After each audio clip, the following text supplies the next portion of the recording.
In today's power session, I explore the emotional roller coaster of dating after divorce and share empowering strategies to rebuild your confidence, reframe your experiences, and date with purpose.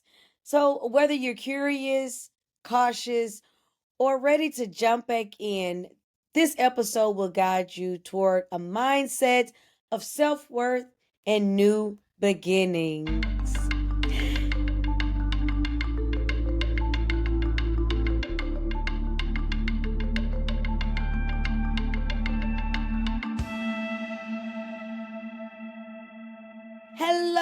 Hello, beautiful souls. This is your favorite transformational life and relationship coach. I am Dr. Freda, and welcome back to another power session. If you're tuning in, chances are you're either thinking about getting out there, or you're feeling a little hesitant, or you're wondering if you'll ever trust your heart again. So, all of that I completely understand better than you know, because trust me, you're not alone. And I'm not just saying for people who I coach, I'm talking from personal experiences. Okay. So, as you know, we only have 30 minutes, and I like to make this very impactful, empowering, and educational so you can make the best decision for yourself. So, as I was saying, I've been there, I've lived it, and today we're talking about how to build that beautiful confidence of yours after a divorce. So, stick with me and let's jump right in. So, let's talk about divorce, the big D. And divorce was explained to me like a death. A death in a respect that this person once occupied energy or space in your life that's no longer there or is going to be no longer there, right? And so that is completely hard, and a breakup, excuse me, is completely difficult because again, that person had a space in your life that you shared things, you were vulnerable, you even had dreams about, growing old together. And somehow, some way, it's no longer going to happen that way. And it may be for the good or it may be for the best, but either way, we probably, if you're going through it currently, you might not can see that silver lining, and you might can. In my case, it was hard for me to see the silver lining, even though I know that it was a toxic situation. I just hate giving up on things. And I felt like I failed myself. I felt like I failed my family. I failed my friends. And I just couldn't believe that I'm a product of divorce and now I'm divorced. And it was very, very hard for me to move past that. And it was almost like a stain on me.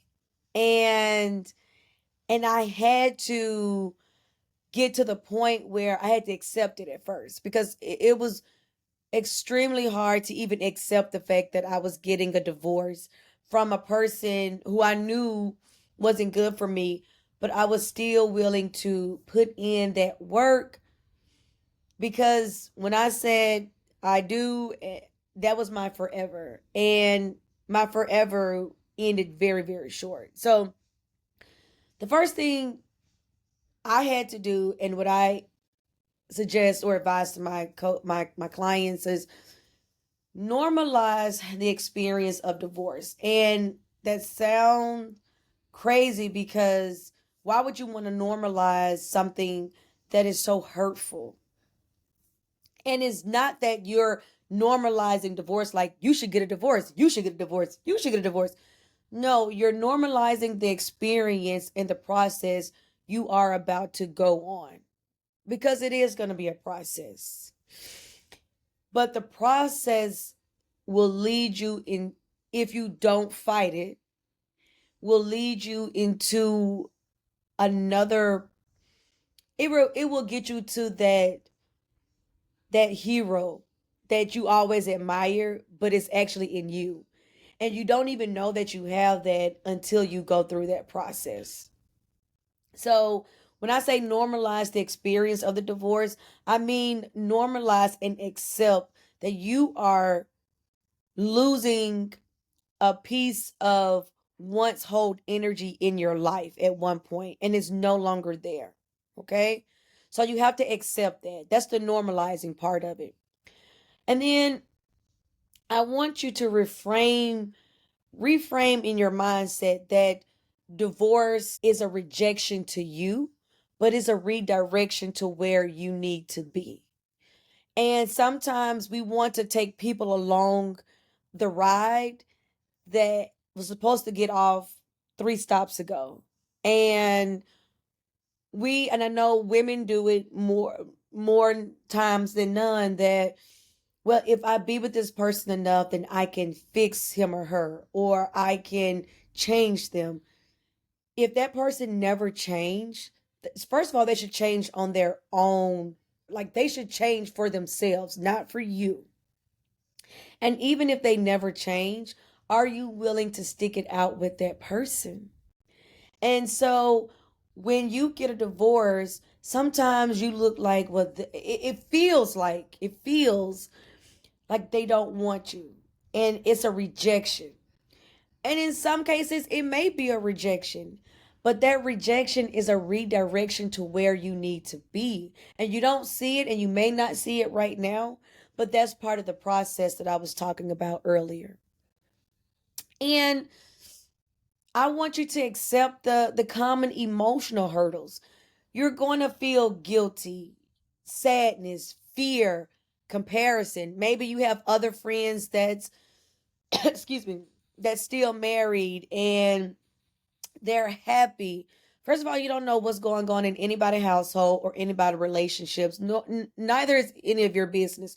You need to water and prune your own grass, like nurture your own side, right? But don't get in that habit of comparing and feeling this shame, because there's nothing wrong with you.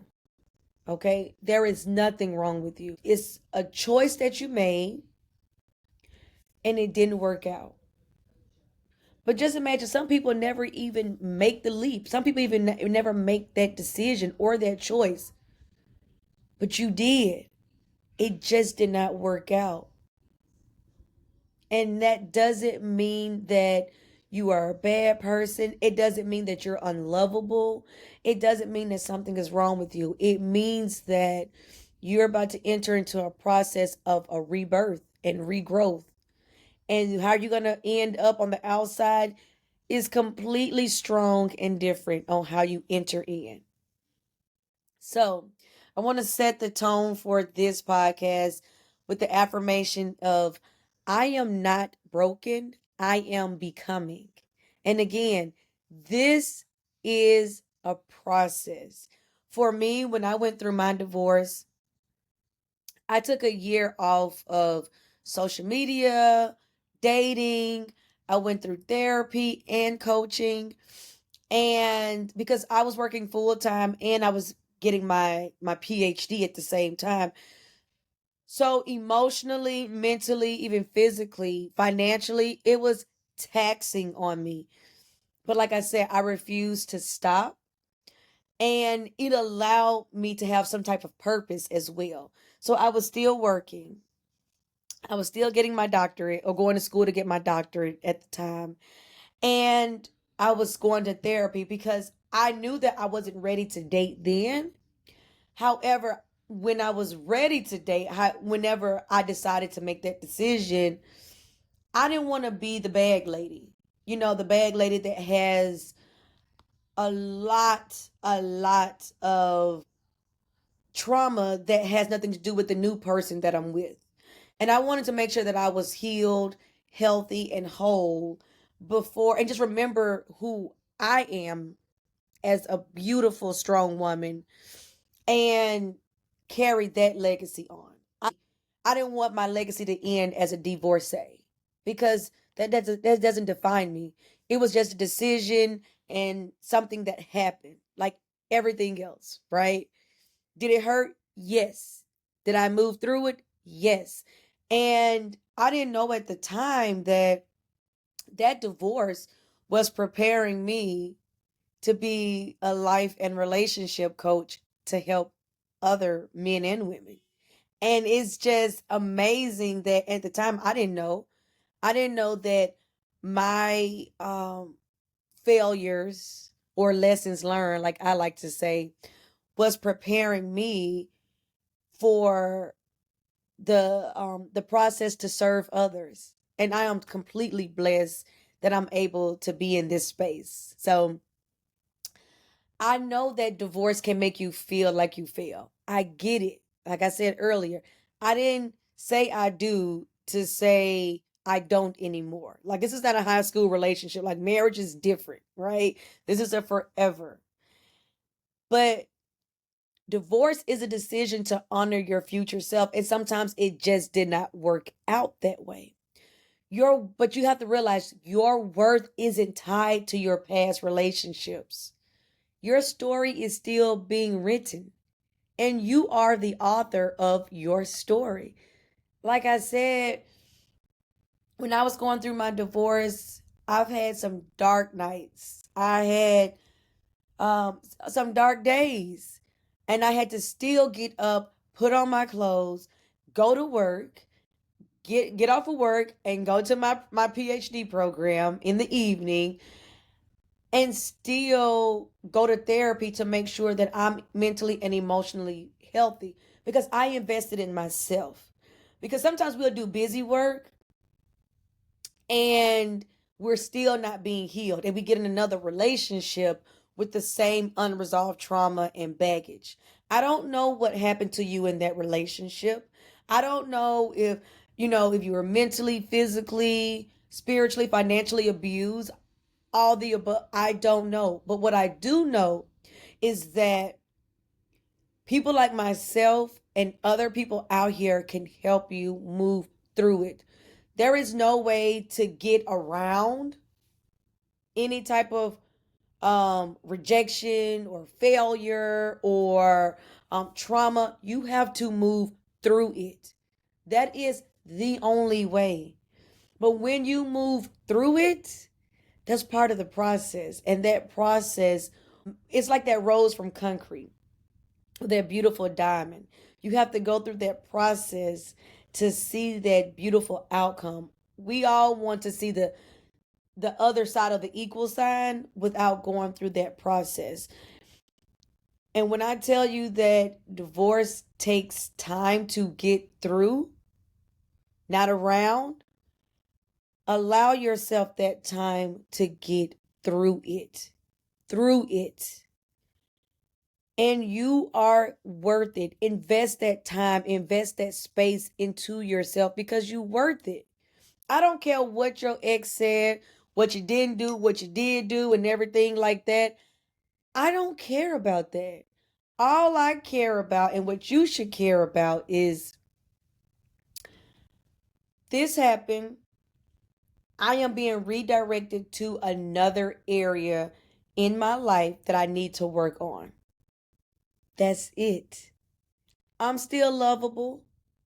I am an amazing person. People desire me. I am smart. I am witty. I am fill in the blank. But right now, I am hurting. Be honest with yourself. I am hurting. And I'm going to take out time for myself to heal myself. Put yourself first for once. Put yourself first. So, some practical steps to restore your self worth is inner healing first. People like to jump from one person to the next, and you still have that baggage. That trauma is just toting along with you. It's just like, you know how, like, this might be TMI, but you know how you pass gas and try to walk away? It's still traveling behind you. We can still smell it. We know you did it. Stop it. Like, I'm just saying. That's the same way trauma. Like, you can walk away, you can change states, you can change countries, right? You can reinvent yourself, cut your hair, grow your hair, do whatever you want, lose weight, gain weight. It's still going to be there because healing, true healing, starts inside. My healing birthed the journal, dump that blank, right? Because through that journal, everything in that journal, I did myself. I asked the questions, I wrote journal prompts with it, and I did that every single day. I allowed myself to scream, cry, laugh, whatever emotion that came up, I allowed myself to experience because that was my grief. That's the way I grieved. But I allowed myself that space to do that. That's why inner healing is so imperative in this process of moving through a divorce. Therapy, journaling, coaching, all of these are tools and resources to help you move through that process. And let me tell you,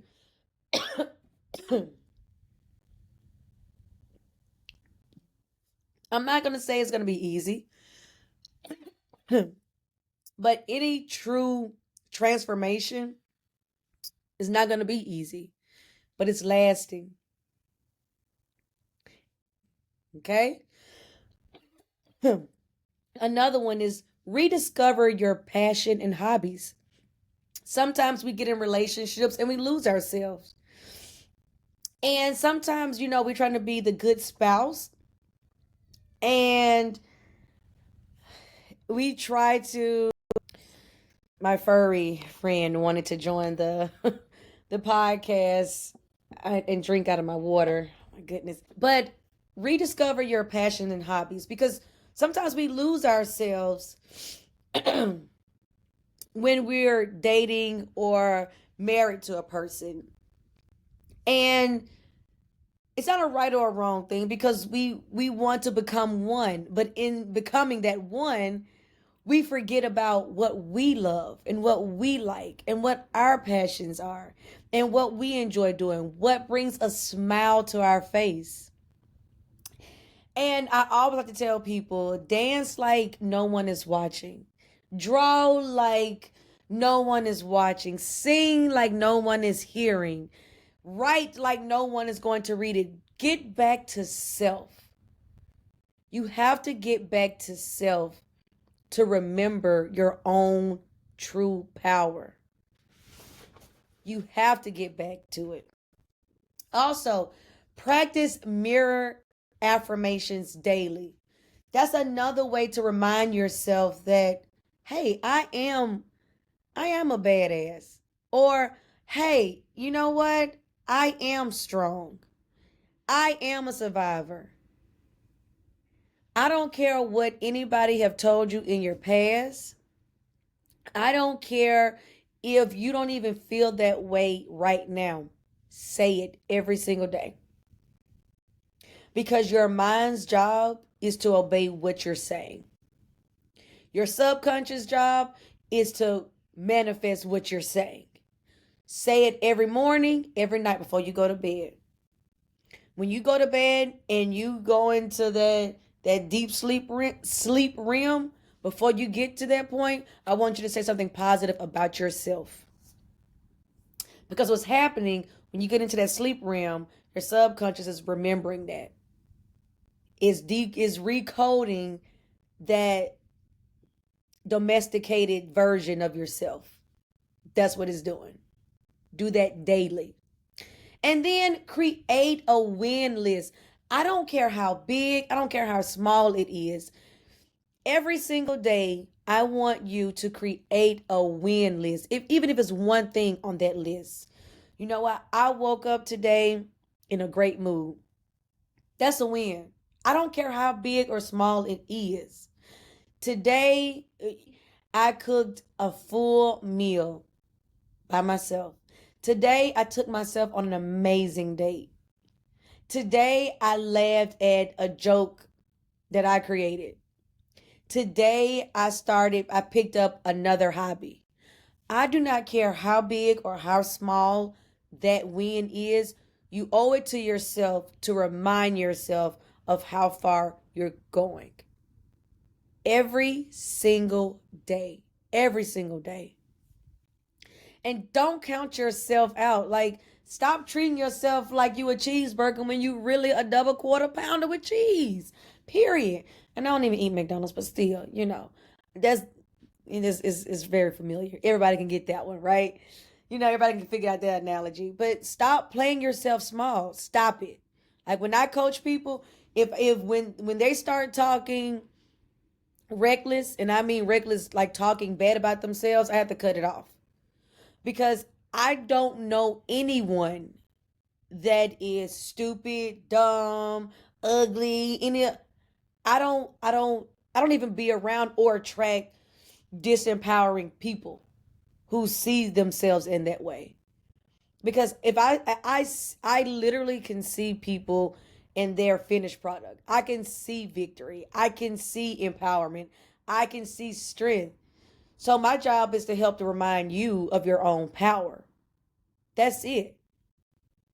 So I want to ask yourself, how emotionally available are you?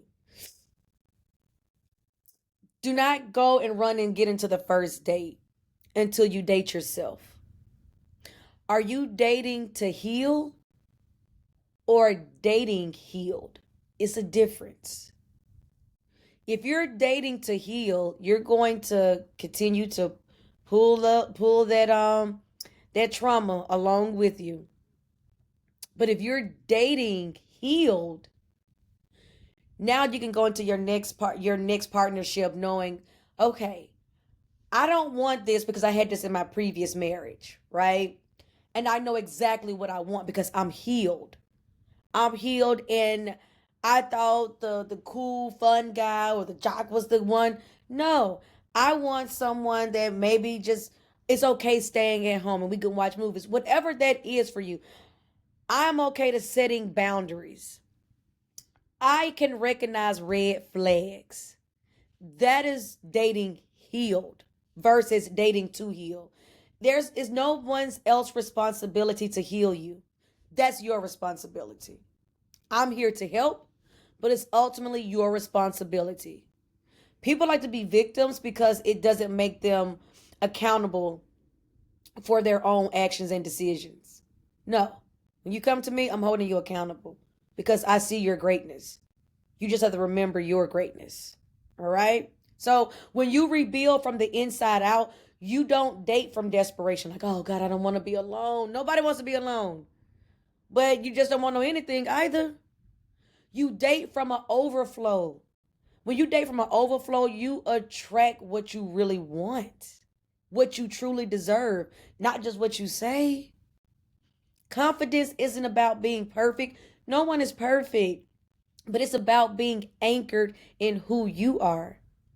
But you have to date yourself and heal yourself to know who you are. So, how do we do that? How do we date with a purpose? When you decide to start back dating, redefine what you want.